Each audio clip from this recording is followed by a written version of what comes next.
All right, and from those courts, we go to another area in Nairobi where we will hear from our reporter Alan Ochanda. But it's interesting because Parliament is one area that has been cordoned off ever since morning today. It was another area that was cordoned off on the 25th of June, whereby the desire to take any kind of petitions to walk in any direction near Parliament has been shut down by the police service. Nobody who attempted to get to Parliament today has been able to do that. And it's from there that Alan Ochanda is reporting at this hour. Ochanda, good afternoon.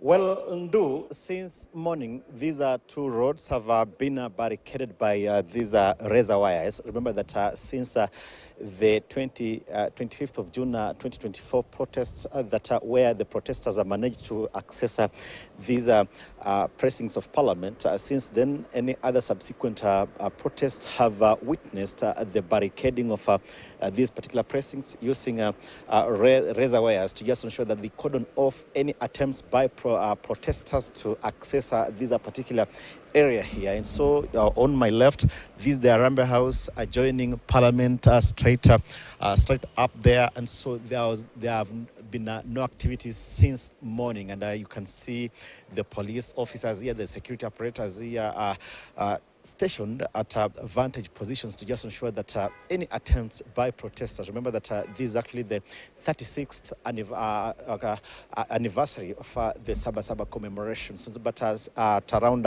11 a.m., we saw the arrest of around 6 activists around Harambe Avenue who were actually arrested by police officers. They were actually attempting to just ensure that they make real their threat to pour to the streets and commemorate this 36th anniversary of the Saba Saba commemorations. But as I indicated earlier, is that they were arrested. And of course, we shall be getting more details on their whereabouts. Remember that when another lot of activists were arrested on 25th of last month during the Gen Z commemorations, second anniversary commemorations, some of the activists who were arrested, they came out at least 48 hours, 72 hours later.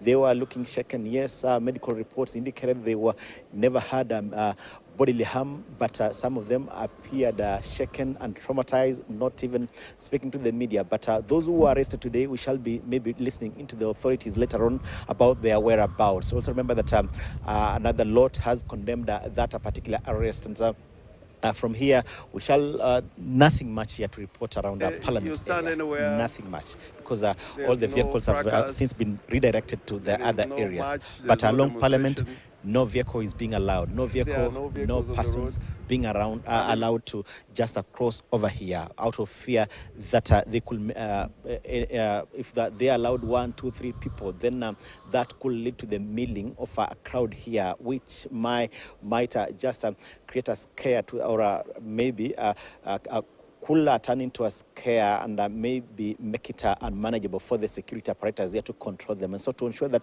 this is actually being controlled since morning, they were just ensuring that all vehicles that are accessing town are being checked, and all the persons who are accessing town, whether on foot, on motorcycles or in vehicles, they were being frisked, and that's being they had to produce their identity documents to ensure that they were not part of the protesters who had threatened to pour to the CBD. And so we're still maybe just pitching a tent here to just bring our viewers to speed with the happenings here in the Central Business District as to whether anything will be happening, because of course it's now midday, it's 1 p.m. Remember that in the past protest we've seen normally during the morning hours, it's normally calm, but in the afternoon we normally witness such maybe protests. And also remember that out of that fear, we've seen several business precincts here being closed down, because remember that whenever businesses open on such occasions, then criminal elements have made it a habit to infiltrate them and